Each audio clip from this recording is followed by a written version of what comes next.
So ayan na guys. Dito naman na tayo sa mga so ang gagamitin natin, this one. Ano tawag nila dito?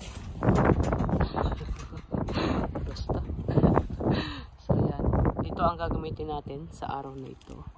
At ako ay mag-isa lang. Yan, mamaya pa darating mga kasama. So ilalagay na natin dyan. So gagawa tayo ng paraan. Paano tayo bilis makakapuno ng mabilis. Check it out.